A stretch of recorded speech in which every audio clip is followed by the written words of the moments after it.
All right. So now we get to trigger warning. We're about to see the Prime Minister react to Danielle Smith. Will you invite Danielle Smith to meet while she's in Ottawa next week and directly raise your concerns about her gender policy proposals?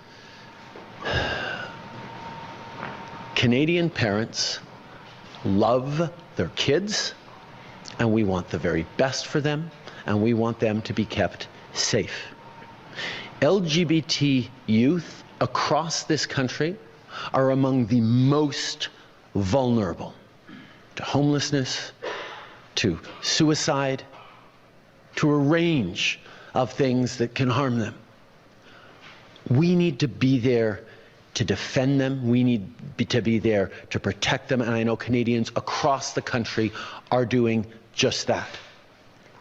It is telling that the week after welcoming far-right American conservative Tucker Carlson to her province to sit with him on stage, Danielle Smith has now moved forward with the most anti-LGBT policies of anywhere in the country.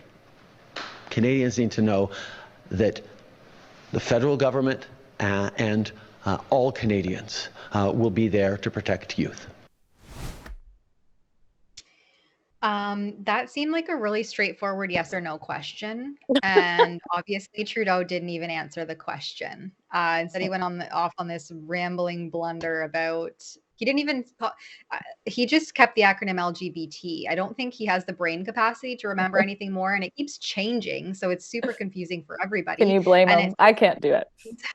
He's probably equally as confused. You know, it's funny. Last night I was watching, there was a video put out by CBC Kids. And yeah, CBC Kids, our state broadcaster, puts out videos, CBC Kids, for what do all of the letters stand for? And it's like 2SLGBTQQ something something. It's a mess. And then it's plus I think at the end. Anyway, it's a whole thing now. There's like 12 different letters and numbers in there. But yeah, let's take our most vulnerable youth, if that's what you want to call transgender children, which, you know, if you're Billboard Chris, you can't even get a definition of what that means. Like, what are transgendered children? If they're so vulnerable, then why are we putting a wedge between them and the school?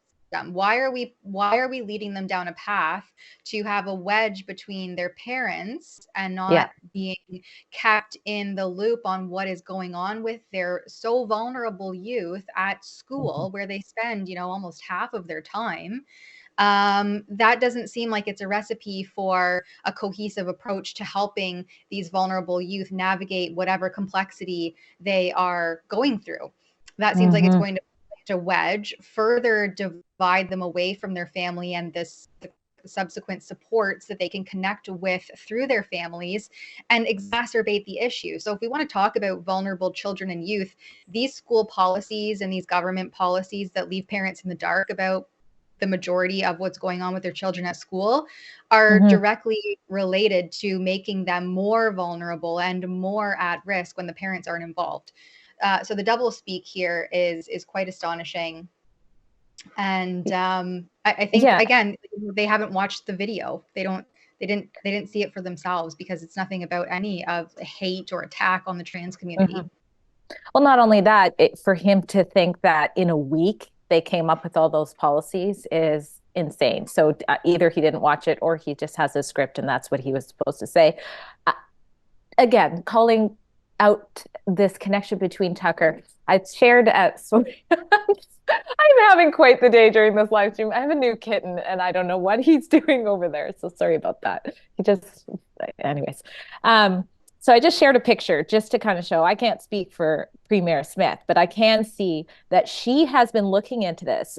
She said in question period yesterday that she has a non-binary child in her life, that she's been following, obviously, the situation that's going on here. But this is a picture from one of my Twitter friends, Eva I called her a friend and then I can't pronounce her last name, but Kurlova. And so she, and then you can see Lois here, her friend here, and James, they went and spoke in November to Premier Smith about these issues. Eva, for example, is a lesbian who stands for the protection of children in this area because let's face it, a lot of gay people believe that if this pressure was happening to them in schools, they would be transitioned instead of just accepted as gay children.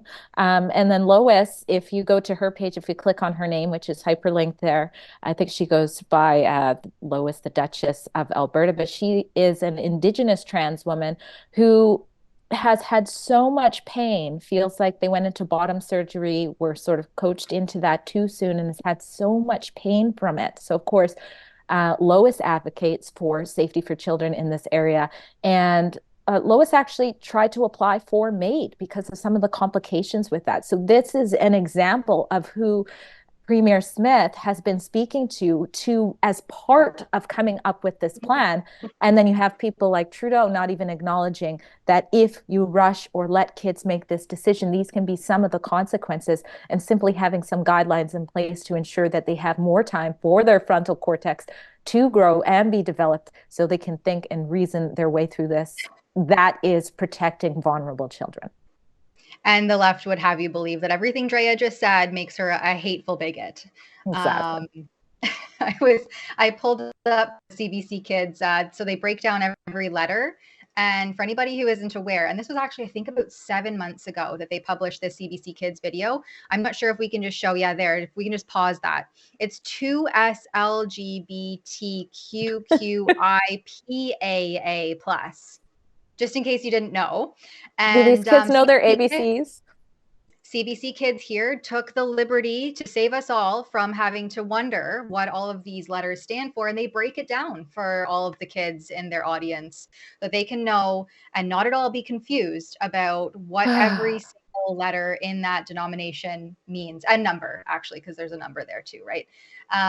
So there you have it. That's our state broadcaster, our government funded media, and the work that they're hard at work to do.